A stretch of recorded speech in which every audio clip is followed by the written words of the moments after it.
Hey guys, Red here. Today I decided I wanted to try something a little bit different. I got a really good suggestion from one of my viewers to dub over some pre-recorded games. That way there's less jargon, and that way I can slow things down and actually explain some things for those of you who are trying to learn a little bit. I needed a more relaxing day anyway, so this is a pretty chill, easy video for me to upload. I did want to shout out Stefano, the guy who thinks he can ball but he can't dragon.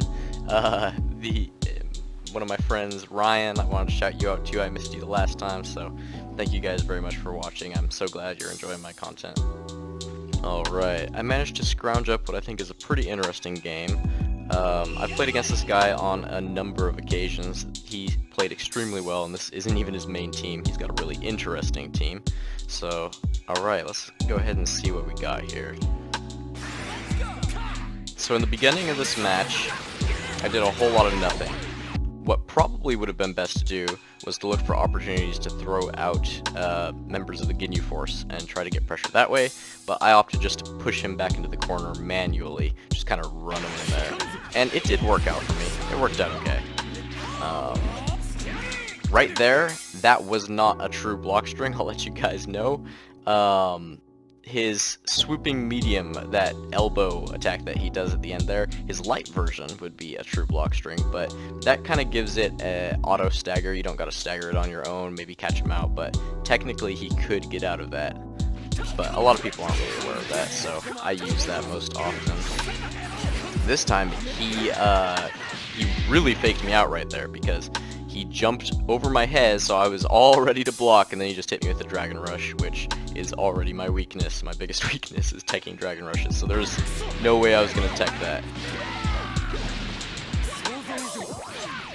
Alright, so right there, I actually timed that perfectly with that falling heavy. It was completely safe. I was holding block at the same time, so if he were to attack me, I would have gotten a block off, and it obviously right there the heavy connected, and if I was a little bit quicker on my feet I could have turned that into a real combo, but I figured that it wasn't going to connect and that he was going to super dash, which is why I down heavied there. Trying to push him right back into that corner. Fake block string, you see he got out of it right there. And he caught me right there. Interestingly, I remember specifically, I tried to vanish out of spite because he had vanished to swap sides with me, and I figured, fine, I'll just vanish and do the exact same thing. You're gonna stay in the corner. But instead, it didn't go through, and he caught me with a medium, which is going to hurt. The damage scaling is gonna be massive on this combo. And that will be a dead Ginyu. Rest in peace, Ginyu. It would have been interesting to see more gameplay out of him, but, you know. Alright, so right there, hits swooping medium right there, phases him out of the game, and I believe that I just clicked medium again too quickly to cancel it and go into that side swap ability.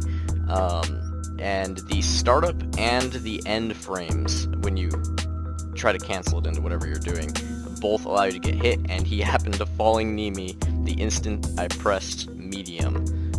If I had held it a little bit longer, I think it would have just gone through me, but I don't know.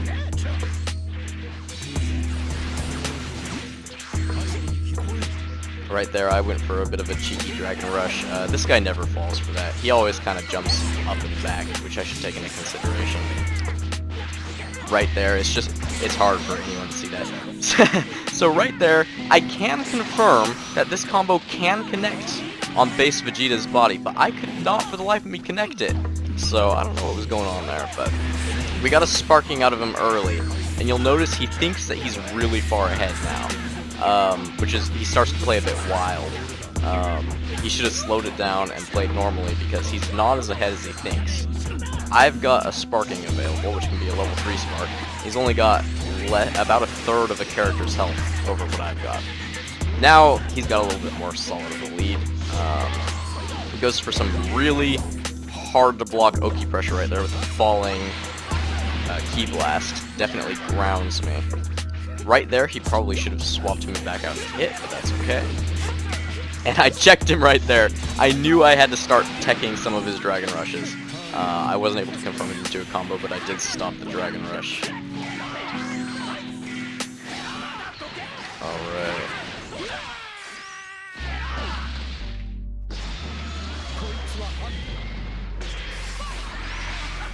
I always go for a cheeky EX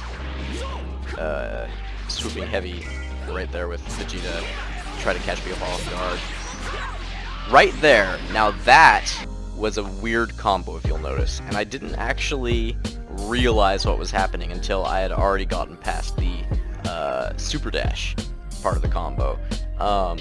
What had happened was I had caught my opponent with the hit assist, and I jumped and dashed, air dashed towards and hit Vegeta with the medium, and then I hit him with a down heavy. So because I had air dashed, that actually gets rid of one of your combo's jump cancels. So where normally I would have been able to go into the whole medium light light, down heavy, jump cancel, light light light, I no longer had a jump cancel available.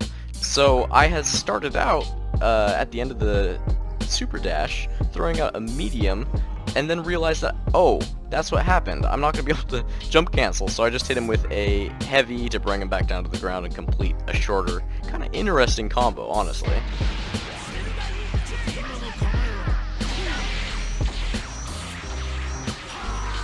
Took full advantage of the situation, got a bunch of damage, I mean that's some really good pressure, and yes, he does fall prey to the overhead. I knew I had the spark in order to kill, but I could have actually just extended it a little bit further instead of canceling that light stance. And then I wouldn't have had to burn a second super, I probably could have just burned one bar, but right there is something that I'm working on a little bit, is keeping myself in the air for a little bit longer with Vegeta's down heavy. It's actually very useful. I figured he was going to have to go for something desperate here, so I very tentatively went for the overhead and was able to reflect his raw level 3 and get the kill. So that's going to be game. Alright, I picked out one more interesting match, and I wanted to show off a defeat because I don't want it to make it seem like I'm cherry picking, especially not when I'm recording live over a game that's going on. There's always, obviously, plenty you can learn from defeats as well as wins, so this guy has a really interesting team. He's also running Android 18 on point, and look at that. That is something that I want to learn from this guy. Something I need to do with my Android 18 is bring them back down to the ground in the corner with 17, and then Dragon Rush. That is so effective. He goes for a nice save combo and just makes sure that he can mix me up again. This time he goes for a high, and it very easily could have been a low as well. He was very close to the ground, and if he'd pressed the same button on the ground, it would have been a low.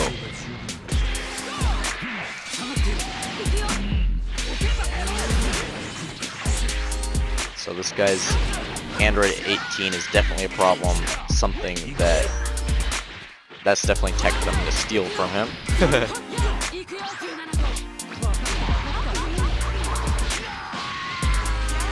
He goes ahead and opts for some very strong pressure. I don't know who else in the game has better level 3 pressure than Android 18, if I'm being honest.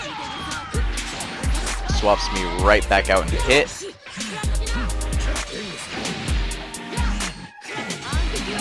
Drops the assist on the opposite side of me there, but I still managed to block.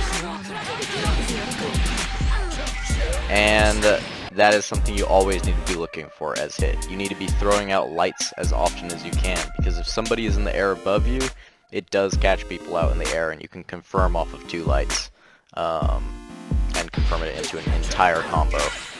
But it is a combo that I dropped. Oh well.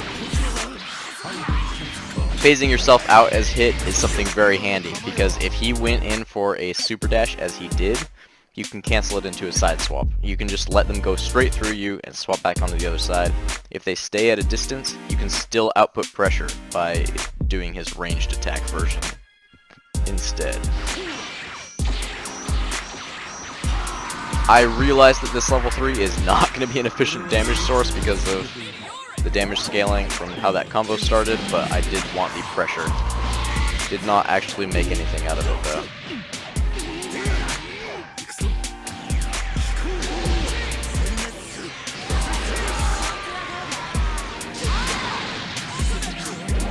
Oof, look at that, brings me right back to the ground so effectively. But he does not land on the side that he thinks he's gonna land on, lucky for me. I agree with that decision to spark out of the corner, try to get my hit dead. And that he did.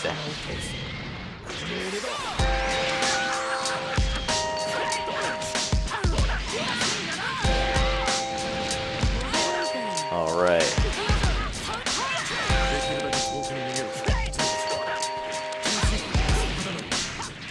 Nothing super interesting is going on here, but there you go.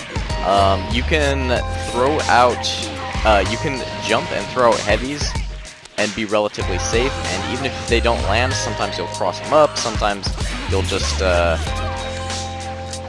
end up blocking. Very good to throw out a lot of aerial heavies, try to land on your opponent, just like that.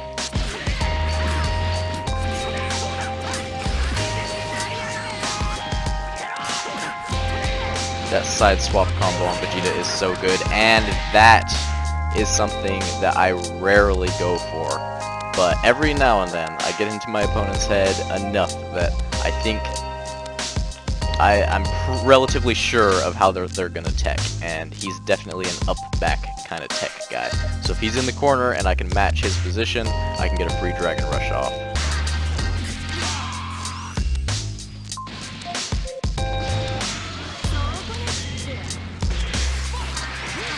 I try the same thing as I did on the last character. Of course, he's not going to fall for it a second time, but I had to try. And that should be a dead Vegeta. But I thought that was a relatively interesting match anyway. Mad props to this guy for using 18. There aren't a lot of us out here who use that character, but I do think she's actually a viable and very strong character, just not used super often. Alright, thank you guys so much for watching. I decided to try something a little bit different this time. Let me know what you think. I'm not necessarily a huge fan of it because I think that trying to dub over games that I've already played may make it look like I'm trying to take myself a little too seriously and whatnot, and it does ruin the surprise factor, you know, where somebody catches you out in a real match and, you know, you can get a little more animated and excited about what's happening. Of course, I would get better at commenting, make it more entertaining over time if I did more of these, and they are definitely easier to make. So if you guys enjoyed it, let me know. Again, hit me with your criticisms. If you didn't enjoy it, let me know, and, you know, I just thought I'd give it a shot. So thank you guys so much for watching, and I'll see you in the next video.